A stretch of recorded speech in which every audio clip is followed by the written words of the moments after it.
Hey, how are y'all doing? Kato the Kia Stinger here.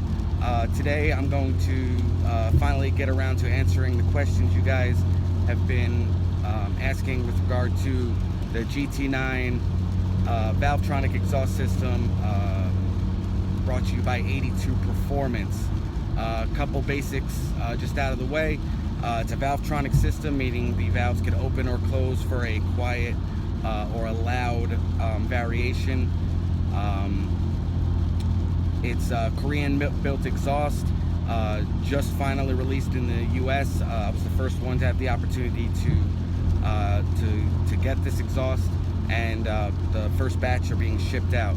One of the major questions that I've been asked is, how do you like it? I will tell you flat out, no lie, I love this exhaust so much. I love the tone with the valves open. It's got a deep, masculine sports car tone to it. With the valves closed, it's quiet. So if you want to have an opportunity to have a quiet exhaust, it's stock quiet, but it's got a deeper tone than stock. The install was easy, 20 minutes, 30 minutes if you include maybe the the electronics, 3 or 4 wires to plug in. Since electronic valve system, you get a key fob, a little clicker, in order to open and close the valves. I'll close it for you right now. Valves closed. Let you hear that for a second. It's quiet in the car with the valves closed. Valves back open. Okay, and with the valves open, it's a loud exhaust outside the car. Inside the car, and this is probably I would say the most important question that I think could be asked, is does it drone? It really doesn't drone, or at least the drone is so minimal that you're surprised. I mean, I tried to make a drone video and I had difficulty. It just sounds good in the cabin. Outside of the cabin, it is loud, but inside the cabin, it does not drone. So that blew me away.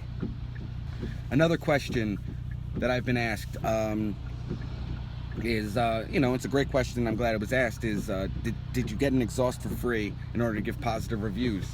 I did not get an exhaust for free.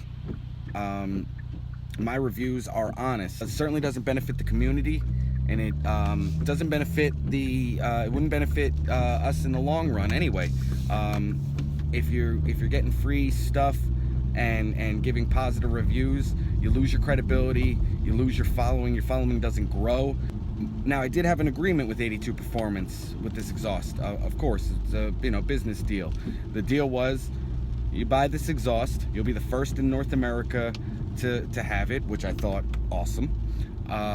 And you'll be able to give us and the community your true feedback. I felt confident that I could properly represent the community to 82 Performance, and I felt confident that I could properly represent 82 Performance to the community. This 82 Performance is a company who's going to be able to bring some of those hard to find Korean market parts because of their connections in Korea, which is really great, and I wanted to be part of that. So this was not a free exhaust. It was an opportunity, though, to test fit and experience this exhaust and tell the community what I thought about it. But I'm a motivated kind of guy. I'm a salesman. I'm actually not a salesman. I'm an English professor, but I'm a salesman. When I like something, I will beat you over the head with it because I know what I like, and I've really I'm a little difficult to please. And when something finally does come around and please me, I need everyone to know how I feel about it, as if it really matters. I mean, everyone has personal opinions, but that's why you saw a lot of Kato over the past month just touting how amazing this exhaust system really is. You obviously have the key fob. I'll show it to you now that I'm stopped. It's a nice looking key fob. It opens the valves or closes the valves on the fly, and you also have access to an app on the phone it's a free app, and it will allow you to open or close the exhaust valves, and it will also have it also has a setting to automatically open or close them at a given RPM that you set, which I think is really excellent. It's something I'll be testing out in the future. The way it knows what RPM you're at is part of the electronic system, plugs into your OBD2 sensor, and it reads it that way. Now, if you don't want to take up your OBD2 sensor with this plug, you don't have to. You could still utilize the key fob regardless if that's plugged in or not.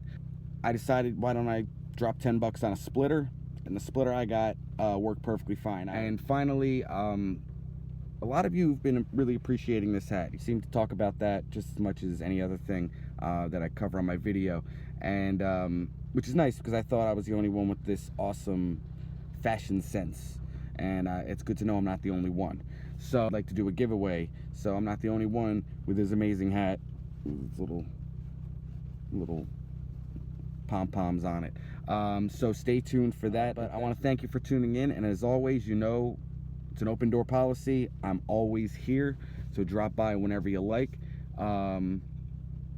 Subscribe if you have not yet already. Like this video if you like this video, and in the comment section, any feedback is always greatly appreciated, but also some questions. You have any questions? I'm going to be covering some of your questions in future videos, and I'm excited for the future content we have coming. I want to get a lot of stuff out before race season starts, because after race season starts, all my videos are about the drag strip and you know, beating that 11.5 and keeping the top spot. So again, thank you so much. We'll see you soon.